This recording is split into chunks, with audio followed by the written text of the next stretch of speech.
절씩 교독했으면 좋겠어요. 제가 먼저 읽겠습니다. 무리가 몰려와서 하나님의 말씀을 들을새 예수는 게네사렛 호숫가에 서서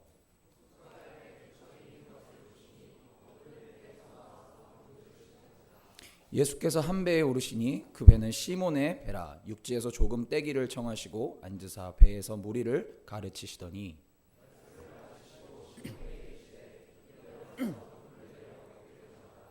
시몬이 대답하여 이르되 선생님 우리들이 밤이 새도록 수고하였으되 잡은 것이 없지만은 말씀에 의지하여 내가 그물을 내리리이다 하고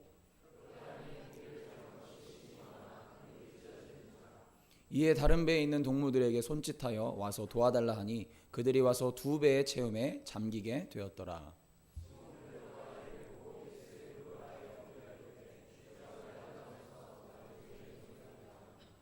이는 자기 및 자기와 함께 있는 모든 사람이 고기 잡힌 것으로 말미암아 놀라고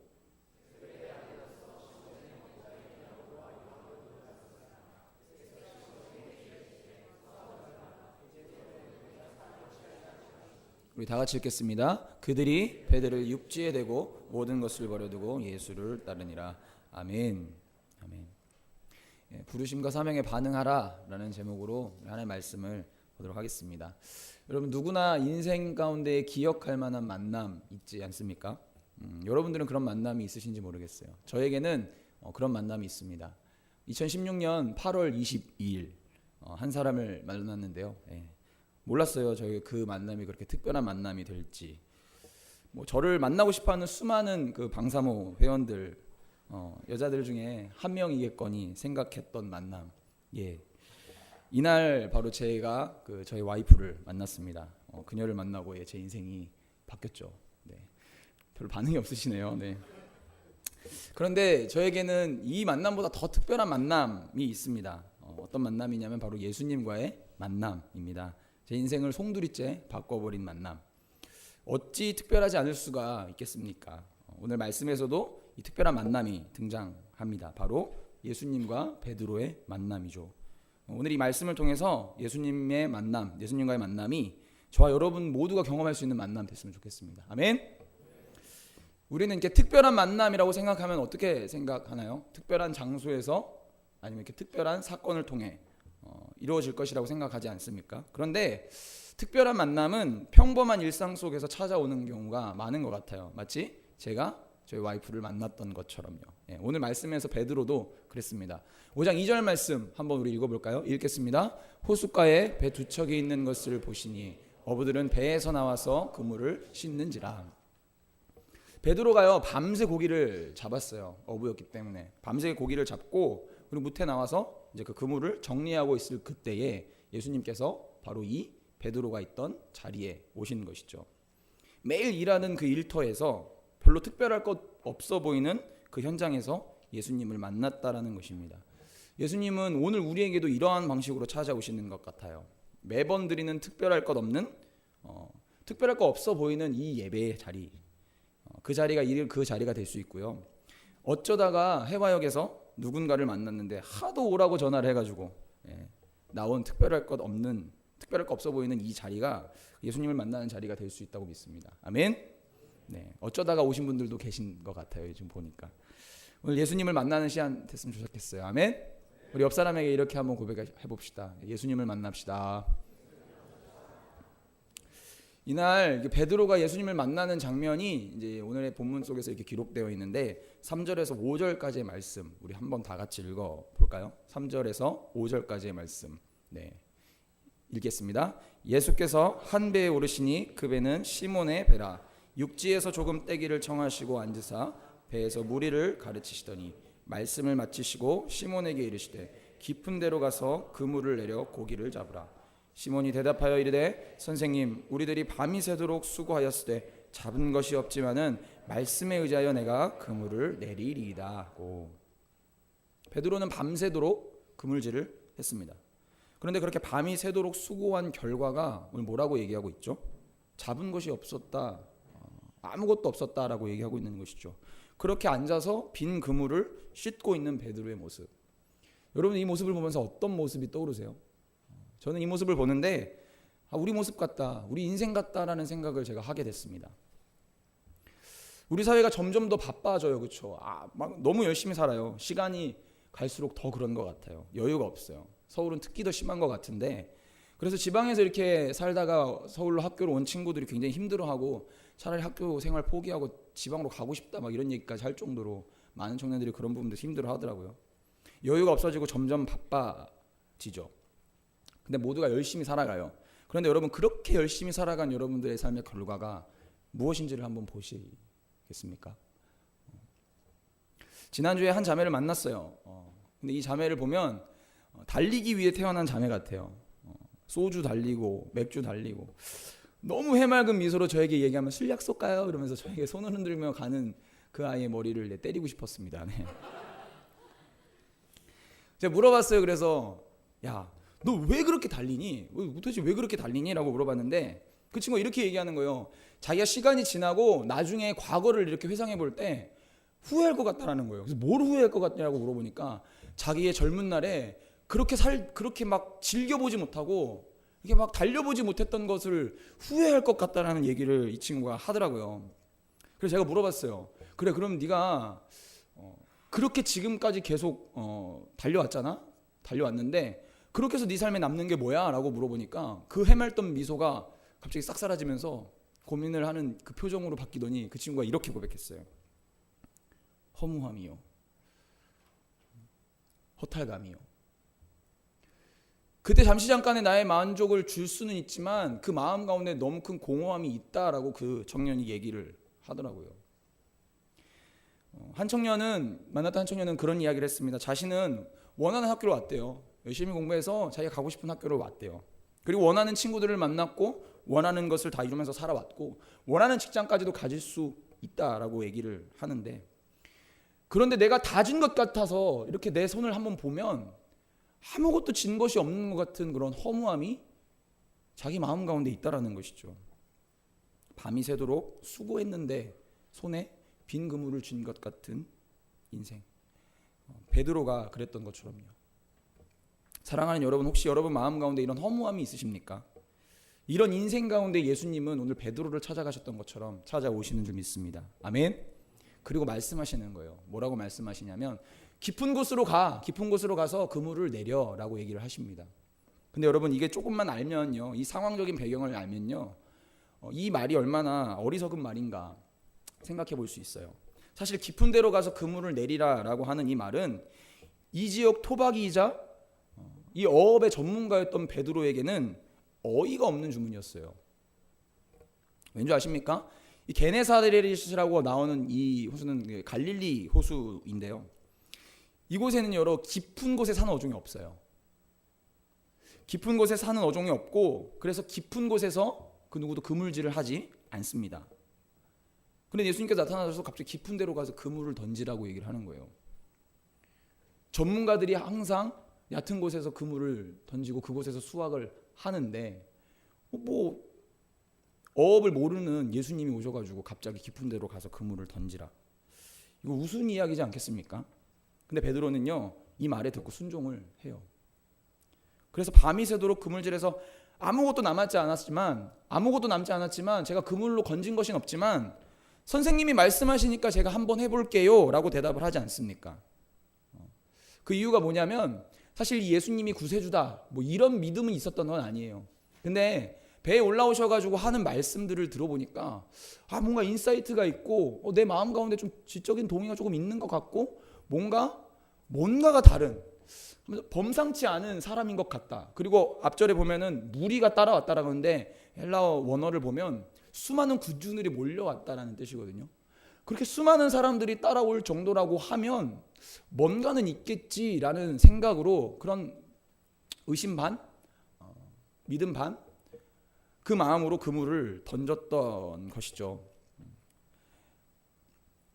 그 말을 한번 따라보겠다고 결심한 이 베드로. 근데 여러분 생각해 보십시오. 내가 살아온 경험, 내가 알던 방식, 그 분야의 전문성을 가지고 있다라고 자부할 수 있는 내가 납득할 수 없지만 한번 해보겠다는 이 결단은 쉽지 않은 결단이었겠죠. 그런데 그렇게 결단한 결과가 무엇입니까? 6절 말씀 다 같이 한번 읽었으면 좋겠어요. 6절. 그렇게 하니 고기를 잡은 것이 심이 많아 그물이 찢어지는지라. 여러분들을 생각해 보면 어때요? 여러분들은 자신의 삶에 있어서 가장 전문가가 누구라고 생각하세요? 아마 대부분의 청년들이 내 인생의 전문가는 나야라고 생각하지 않습니까? 그래서 여러분들이 알던 방식, 여러분들이 익숙한 것, 여러분들의 지적인 동의가 되지 않는 부분들에 대해서는 따라갈 수가 없지 않습니까? 사실 이것이 우리의 신앙을 저해하고 우리의 신앙을 방해하는 가장 큰 요소죠. 왜 많은 청년들이 하나님의 뜻에 동의할 수가 없습니까? 내가 왜 그렇게 절제하며 살아야 돼? 내가 왜 하고 싶은 거 마음대로 하면서 살아가지 못해? 내가 왜 그렇게 살아야 돼? 내가 왜 손해를 봐야 하지? 내가 왜 용서할 수 없는 사람을 용서해야 될까? 이렇게 말하지 않습니까? 근데 여러분 기억하십시오. 여러분 하나님은 세상을 창조하신 분이십니다. 아멘. 그분보다 전문가가 없어요. 이 세상의 모든 메커니즘은 그분께서 주장하시고 그분께서 손안에 쥐고 계신 것입니다. 우리는 그렇게 생각하죠. 시험 기간에 교회에 나와서 예배를 하는 것, 전도를 하는 것, 새벽 기도를 하는 것, 그것을 내 이성의 생각으로 볼 때에 어떤 특별한 이득을 줄 것인가 납득이 잘 되지 않습니다. 그런데 하나님은 끊임없이 그렇게 하라고 말씀을 하고 계세요. 여러분, 왜 우리 삶에 그물이 찢어지는 고기가 들어올려지는 기적이 일어나지 않는 줄 아십니까? 깊은 곳으로 가서 그물을 던지라고 하는 하나님의 그 명령, 그 예수님의 명령에 따르지 않기 때문이죠. 사랑하는 여러분, 내 이성이 동의할 수 없고 내가 경험한 바에 의하면 그것은 고기가 없어라고 판단되면 그곳에 그물을 던질 수 없는 것이 우리의 모습인 것이죠. 밤이 맞도록 고생했던 그 베드로, 밤새 그물질을 했던 베드로, 여러분 피곤하지 않았을까요? 다시 그물을 던지러 그곳에 가는 것, 그것은 몸으로도 힘들었고 이성으로도 동의할 수 없는 것이었죠. 힘들었고 어려웠지만 그러나 그 예수님의 말씀에, 그 부르심에 베드로는 순종하는 것입니다. 그리고 그물이 찢어지도록 많은 고기를 잡는 기적을 경험한 것이죠. 여러분 이것을 계기로 베드로는 예수님의 제자가 될 뿐만 아니라 시대 가운데에, 역사 가운데에 정말 위대한 사도가 되는 그런 삶을 살아가지 않습니까? 이 사도 베드로를 만든, 이 위대한 베드로를 만든 첫 번째 비결, 그것이 무엇입니까? 그것은 바로 부르심에 반응한 것입니다. 우리 읽겠습니다. 부르심에 반응하라. 부르심에 순종으로 반응했던 베드로에게 있어서 사실은 한 차원 더 높은 그런 반응이 있었습니다. 그건 뭐냐면 기적을 경험한 이후에 베드로의 고백을 통해서 우리가 확인할 수 있어요. 보시면 8절 말씀 한번 띄워주시겠어요? 다 같이 읽어볼까요? 시작. 시몬 베드로가 이를 보고 예수의 무릎 아래에 엎드려 이르되 주여 나를 떠나소서 나는 죄인입니다 라는 이 고백. 여러분 부르심을 받은 사람에게 있어서 가장 적절한 고백은 어떤 고백이냐면요, 가장 적절한 반응은 어떠한 반응이냐면요, 바로 회개예요. 회개. 그물이 찢어질 정도로 고기가 잡힌 기적은 베드로의 삶 가운데 어쩌면 구원과 같은 소식이었습니다. 그렇죠? 왜요? 밤새 하나도 못 잡았는데 그물이 찢어질 정도로 많이 잡았다.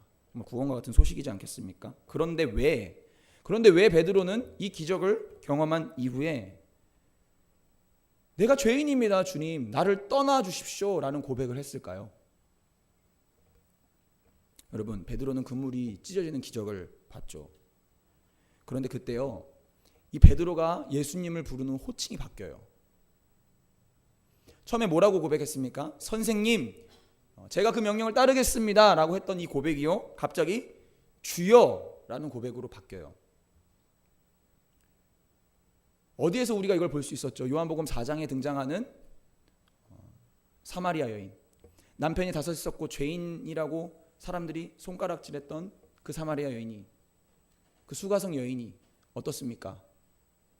예수님을 만나자 처음엔 그 고백이 무엇입니까? 선지자요 이렇게 고백합니다. 그러나 그 예수님을 경험하고 그 대화 속에서 이분이 하나님이심을 경험하게 된 이 여자의 고백이 뭐로 바뀌냐면 주여, 당신이 주님이십니다 라고 바뀌는 것이죠. 여러분 이 회개의 이유는 무엇이냐면 자기 인생의 주인이 자기라고 생각했던 삶에 대한 회개입니다.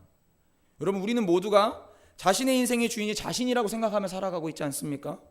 그래서 자신의 뜻과 자신의 고집대로 살아가는 것이 우리의 모습인 것이죠.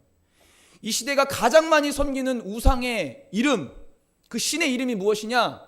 그것은 바로 자기 자신이다 라는 말이 있지 않습니까? 이러한 삶의 인생의 진정한 주인을 만났을 때는, 하나님을 만났을 때는 자신의 인생의 주인이 자신이 되어 살아갔던 것이 진짜 죄임을 깨닫고 하나님 앞에 고백할 수밖에 없는 것이죠. 그리고 회개할 수밖에 없는 것이죠. 주님, 제가 제 인생의 주인이 제가 되어서 살아갔습니다. 주님, 이성의 잣대로 제가 하나님을 판단하면서 예수님을 절자로 재면서 살아갔습니다. 우리의 이성은요, 하나님을 이해할 수 없어요. 하나님을 이해할 수 있는 아주 부분적인 요소로 주셨지만 우리는 어떻습니까? 그 이성 안에 하나님을 가둬요. 그래서 우리 이성으로 이해할 수 없으면 그 하나님은 아닌 거야 라고 치부하게 마련이지 않습니까? 그러나 기억하십시오. 이성은 하나님께서 만드신 부분이에요. 하나님을 이해할 수 있도록 아주 조금 주신 부분이라는 것이죠. 그런데 그것이 이해가 안 된다는 나의 생각 때문에 하나님을 제한하고 있지 않습니까? 그것이 인간이 자신의 인생이 자신이 주인 되어 살아가는 죄인된 모습이라고 하는 것이죠. 여러분 안에 이러한 참된 회개가 있습니까? 내 인생의 주인이 내가 되어 살아갈 수밖에 없는 나의 죄악됨을 하나님 용서하여 주십시오. 이런 회개의 경험이 있지만 너무나 오랜 시간이 지나서 그 기억이 너무나 흐릿해져 있는 청년들 혹시 이 자리에 계시지 않습니까? 어제도 내 마음대로 살아왔고 오늘도 내 마음대로 살아왔고 어쩌면 내일도 내 마음대로 살아갈 수밖에 없는 것이 우리 인생의 굴레인데, 그것이 죄인 것을 모르고 살아가는 것, 아니 어쩌면 죄인 것을 알매도 불구하고 삶의 진정한 회개 없이 그 삶을 누리면서 살아가고자 하는 모습이 우리의 모습이지 않냐라는 말입니다. 그렇게 마음대로 살아가면서 자신이 이루고 싶은 것을 이루려고 하죠. 자기 욕심에 끌려서 목표를 정합니다. 그리고 그 뜻을 따라서 살아갑니다. 그리고 그것을 뭐라고 부릅니까? 꿈이라고 부르죠. 사랑하는 여러분, 착각하는 거죠. 그리고 그 꿈이 자신의 비전인 것처럼 생각합니다. 여러분, 그것은 하나님께서 여러분들을 창조하신 그 계획 가운데 있지 않아요. 그것은 여러분들을 향한 하나님의 비전이 아니죠. 그냥 당신의 꿈일 뿐이죠. 한낮 백일몽에 불과한 것입니다. 여러분, 꿈과 비전은 비슷해 보이지만 달라요. 꿈은 내가 꾸는 것이고 비전은 하나님께서 보여주시는 것이죠. 비전이라는 말이 무슨 말입니까? 비전, 보여준다라는 거예요. 보여준다. 보여줘야 볼 수 있는 게 비전인데 보이지 않으니까 수많은 청년들이 자신이 길을 내고 자신이 꿈을 꾸고 그것이 비전인 것처럼 살아가는 거예요. 그런데 하나님께서는요, 질서의 하나님이시기 때문에 그분께서 원하시는 단계에 이르지 않으면 절대로 비전을 보여주시지 않아요. 수많은 청년들이 그걸 모른 채 자신의 꿈을 비전인 것으로 생각하면서 살아가는 것이 이 땅의 청년들이 겪고 있는 안타까운 어리석은 삶이라는 것이죠. 사랑하는 여러분, 하나님께서는 정확하세요. 그 비전을 보여주시기까지 첫 번째는요, 회개의 부르심 가운데에 하나님께서 반응하기를 원하세요. 그리고 두 번째는 사명자로서의 그 부르심에 반응하기를 원하세요. 그것이 되어야 비전을 보여주시는 거예요. 근데 수많은 청년들이 이 사명으로의 부르심에 반응하지 못하니까 자신의 꿈을 비전으로 착각하면서 살아갑니다. 그 비전을 포장하는 거예요. 여러분, 이렇게 되면요, 내가 꾸는 그 꿈을 이룬다고 해도 허망한 거예요. 마치 원하는 대학을 가고 원하는 사람을 만나고 원하는 사람과 결혼을 해도 채워지지 않는 공허함이 있는 뜻이요. 여러분, 왜 그런 줄 아세요? 꿈이라는 것이 뭡니까? 자기가 바라고 원하는 것이죠. 이 꿈에는요, 우리가 모르는 게 있는데 철저히 자기중심성 안에서 확장이 돼요. 자기중심성 안에서. 가족의 행복을 꿈꿉니까? 근데 그 가족의 행복 자세히 들여다보면요, 자신의 행복을 위한 가정의 행복이에요. 어떤 지위에 올라가고 싶다, 그 중심에는 뭐가 있습니까? 내 행복이 있는 거예요. 어떤 내가 직업을 갖고 싶습니까? 그 중심엔 뭐가 있습니까? 결국엔 내 행복이, 내 자기중심성이 있는 것이죠. 그래서 자기 꿈을 위해서라면 남들이 손해보는 것도 할 수 있어요. 내가 얻을 수만 있다면. 편법 쓸 수 있어요. 그런데 여러분 생각해 보십시오. 그렇게 자기중심성으로 똘똘 뭉친 사람이 결혼을 한다고 해봅시다. 가정의 행복을 위해서 결혼했는데 결국 자기중심성 안에서 벗어나질 못하는 거예요. 그러니까 이혼하는 거 아니에요? 가족의 행복을 위해서 결혼하는 거 아니에요? 근데 왜 이혼합니까? 행복해지고 싶어서 결혼을 하는데, 여러분 통계를 보니까, 제가 저번에도 한번 말씀드렸잖아요. 남자는 75%가 배우자 이외에 이성이 있대요, 친구가.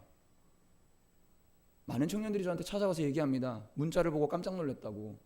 내가 그렇게 존경하는 아버지가 여자친구가 있었다라는 사실을 나는 새까맣게 모르고 있었는데 문자를 보고 알았다는 거예요.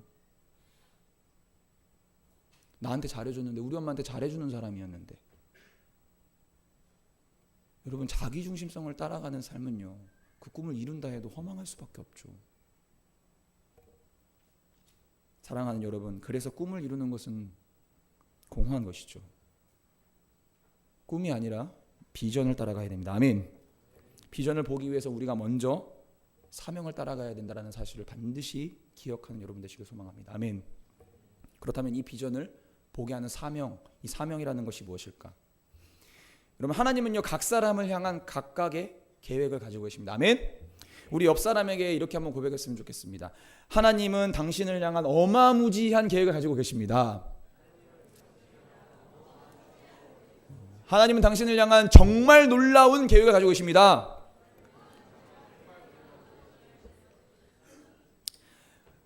그 계획은요, 모든 사람들에게 동일한 두 가지 단계와 그리고 비전으로 만들어져요. 아까 얘기했듯이 예수님을 주인으로 고백하는 회개의 부르심, 그리고 본질적인 사명, 그리고 나서 개개인에 대한 비전이 이루어지는 것이 하나님의 계획이라고 할 수 있죠. 그럼 사명은 무엇일까? 여러분, 사명을 사전에 찾아보면 그 뜻은 맡겨진 임무 혹은 사실이나 사절이 받은 명령이라고 나옵니다. 근데 한자로 보면은 불일사의 목숨 명자, 즉 목적을 위해 보내진 목숨이라는 것이죠. 목적이 있다라는 거죠. 근데 또 특이한 게 이 사명이라는 말을 영어로 보면 뭐라고 나오냐면 미션이라고 나와요. 미션. 미션이 뭡니까? 임무라는 뜻이 있는데요, 또 다른 뜻이 있어요. 그게 뭔지 아세요? 바로 전도와 선교라는 그 단어가 영어로 바로 미션이라는 것입니다. 여러분, 우리의 사명, 아까도 얘기했지 않습니까? 목적을 위해 보내진 목숨. 그 목적이 무엇이냐면 하나님의 명령과 뜻, 하나님이 가장 바라시는 것, 하나님께서 가장 원하시는 것, 예수님께서 승천하시면서 마지막 유언으로 얘기하신 것, 바로 영혼 구원인 것이죠. 전도하는 것, 이것이 우리의 사명인 것입니다. 디모데전서 2장 4절 말씀 한번 다 같이 읽어볼까요? 하나님은 모든 사람이 구원을 받으며 진리를 아는 데에 이르기를 원하신다. 이것이 하나님이 우리를 향해 부르시는 두 번째 부르심의 사명인 것입니다. 오늘의 말씀에서도 예수님은 베드로에게 이 사명에 반응할 것을 요구하시죠. 베드로가 위대한 능력의 사도가 될 수 있었던 두 번째 비결은 바로 사명에 반응했기 때문입니다. 우리 두 번째 거 한번 이렇게 얘기합시다. 사명에 반응하라. 오늘 말씀 10절 11절 말씀을 다 같이 한번 읽어보겠습니다. 10절 11절 시작. 예수께서 시몬에게 이르시되 무서워하지 말라. 이제 후로는 내가 사람을 취하리니 하시니 그들이 배들을 육지에 대고 모든 것을 버려두고 예수를 따르니라. 예수님께서는 베드로에게 이제는 네가 사람을 낚는, 사람을 취하는 어부가 될 거야, 될 것이다 라고 얘기하셨지만, 이게 사실 헬라어 문법을 보면 두 가지로 해석이 가능해요. 미래형을 나타내기도 하지만 명령어를 나타내는 문법이랑 똑같이 일치하거든요. 그러니까 정확히 명령이자 미래적 예언이라고 할 수 있겠죠. 사실 베드로는 그렇게 하나님 앞에 쓰임 받을 수 있는 존재가 아니었습니다. 왜요? 베드로에게 있는 것은 낡은 배와 그물이 전 재산이었고, 잡은 고기를 시장에 내다 팔아 그런 삶을 꾸려나가는, 생활하는 일상의 반복이었던 삶이었습니다. 그 사람이 다른 사람을 위해서 살아간다라는 것, 굉장히 큰 사치였죠. 그런데 이 베드로가 예수님과 만난 후 수많은 사람을 살리고 가르치고 그들을 케어하는 사도가 됩니다. 그의 한 번의 설교로 3,000명, 5,000명이 회개하는 역사가 일어나고요, 가는 곳곳마다 병자들이 치유되고요, 기적이 일어나는 놀라운 일들이 일어나는 것입니다. 작고 초라했던 베드로, 그 베드로에게 이 일이 일어났던 것이죠. 베드로가 경험했던 그 그물이 찢어질 것 같은 고기를 들어 올리는 것은 사실 예수님께서 보여주신 미래의 베드로에 대한 예표인 것이죠. 수많은 사람들을 건져 올릴 그 베드로의 모습을 보여줬던 것입니다. 베드로는 사람을 구원하라는 예수님의 명령 앞에 뭐라고 기록합니까? 11절 말씀을 보니까 모든 것을 버려두고 예수를 따랐다. 여러분, 이 모든 것을 버렸다라는 의미가 뭔지 아세요? 지금까지 내가 최고의 가치라고 생각했던 것, 나의 생계를 책임지고 나의 삶을 가능하게 했던 그 그물, 그것보다도 하나님께서 말씀하신 사람을 살리는 것이 더 가치가 있고 그것이 더 큰 의미가 있다는 것을 인정하고 그렇게 살기로 작정하여 모든 것을 뒤로하고 그것을 삶의 우선순위에 놨다라고 하는 것입니다. 사랑하는 여러분, 여러분들의 삶 가운데 우선순위는 무엇입니까? 나 혼자 잘 먹고 잘 사는 것? 내가 어떤 위치에 올라가는 것? 많은 청년들을 만나보면 그것이 허망하다고 얘기하는데 왜 우리는 그걸 따라 살아가는지 모르겠어요.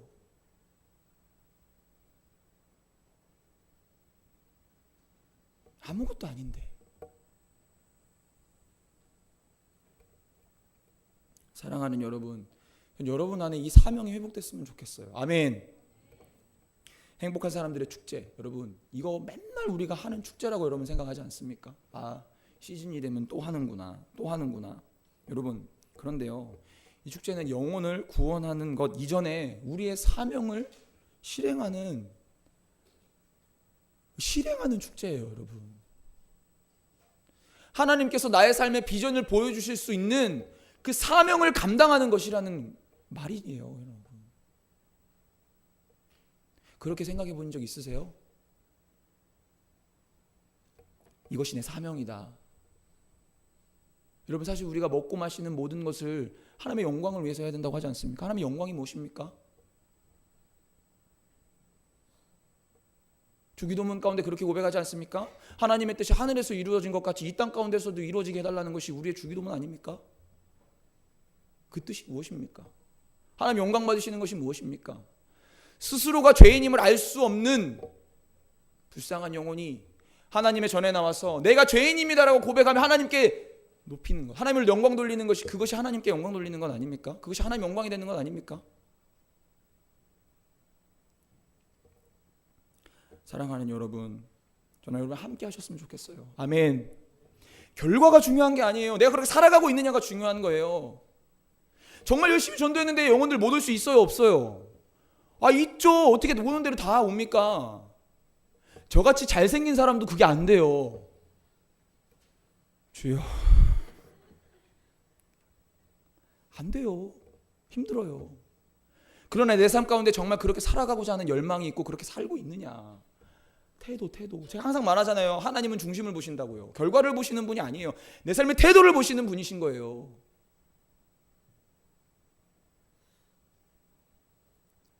먹든지 마시든지 하나님의 영광을 위해 한다는 거. 공부 왜 합니까? 저한테 물어봤어요. 공부 왜 하냐고. 왜 전공을 4개씩 했습니까? 저한테 물어보면 저 뭐라고 얘기했는지 아십니까? 더 많은 영혼 살리려고요. 돈 왜 보세요? 더 많은 영혼 살리려고요. 사랑하는 여러분, 이 사명이 여러분들의 가슴에 각인되는 시간 되길 소망합니다. 아멘. 마지막 말씀, 마지막 이야기하고 여러분 마치려고 합니다. 여러분, 존 워너메이커 아십니까? 백화점 왕. 지금 우리가 좋아하는 그 백화점. 네, 자매들 좋아하시죠? 네. 에르메스, 구찌, 루이비통 좋아하시잖아요. 네. 이 백화점을 만든 사람이죠. 근데 이 존 워너메이커가 해리슨 대통령으로부터 장관직을 이렇게 감당해 줄 것을 부탁해요. 근데 이 사람이 뭐라고 얘기하냐면 거절해요. 아니요, 전 하지 않겠습니다. 왜 거절합니까? 라고 물어보니까 이렇게 얘기해요. 나는 주일학교 교사입니다. 무엇보다도 이 주일학교 교사를 나는 중요하게 생각하고 이게 내 사명입니다. 만약에 내가 장관을 맡아서 내가 이 맡은 사명을 감당할 수 없다면, 내가 아이들을 살릴 수 없다면 나는 그 일을 할 수 없습니다. 놀라운 사실은 대통령이 그 교회 학교 교사직을 할 수 있도록 토요일과 주일에는 아무것도 하지 않게끔 약속을 해주고 그렇게 해서 그 장관직을 수락했다고 합니다. 그래서 매주 토요일이면 비행기를 타고 고향에 내려가 어린아이들을 가르쳤어요. 매주 단 한 주도 빠짐없이. 몇 년을 그렇게 한지 아십니까? 67년을 이렇게 했어요. 67년을 단 한 주도 빠지지 않고. 자신이 아프던, 자신이 아무리 바쁜 상황과 환경 가운데 있던, 왜? 그것이 이 사람의 사명이었으니까요. 그래서 한 번은 기자들이 존 워너메이커에게 이런 말을 물어봤습니다. 장관직이 교회 학교 교사직만도 못하느냐라고 물어봤을 때 이 존 워너메이커가 했던 얘기가 굉장히 유명해졌죠. 주일학교 교사직은 내가 평생을 감당해야 될 사명입니다. 근데요, 이 장관직은 1, 2년 할 부업이에요.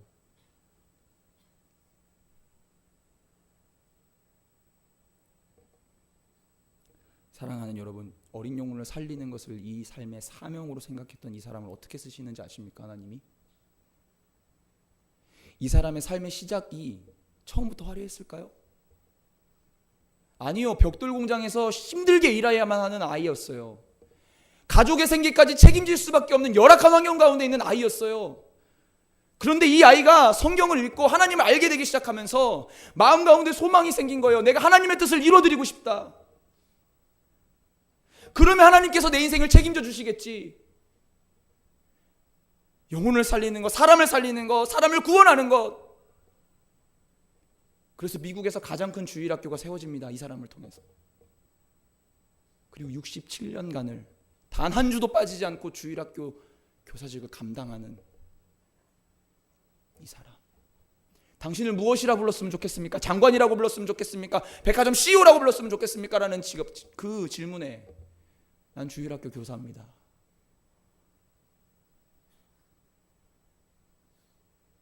사랑하는 여러분, 전 여러분들을 향한 하나님의 계획이 너무나 위대한다라는 걸 믿습니다. 아멘.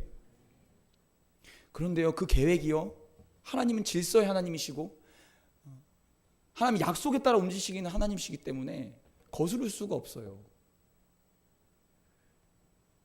그 부르심, 사명, 그것이 되지 않으면 비전을 보이시지 못해요. 여러분, 하나님께서 보여주시는 비전을 볼 수 있는 여러분들 되셨으면 좋겠습니다. 아멘. 말씀을 정리하려고 합니다. 우리 인생에 특별한 만남이 있습니다. 어떠한 특별한 만남보다도 귀한 만남은 바로 예수님과의 만남인 것이죠.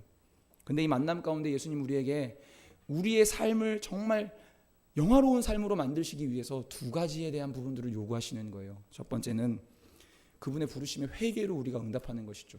내 인생의 주인이 내가 되어 살아갔음을 하나님 용서하여 주십시오. 내 인생의 주인 하나님이십니다. 고백하는 것. 두 번째는 주신 사명에 대해서 영혼을 살리겠다라고 하는 마음과 그 영혼을 살리는 삶을 살아가는 것. 그 삶을 살아갈 때에 어느 순간 나도 모르게 하나님께서 주시는 그 비전을 보게 될 것입니다. 아멘.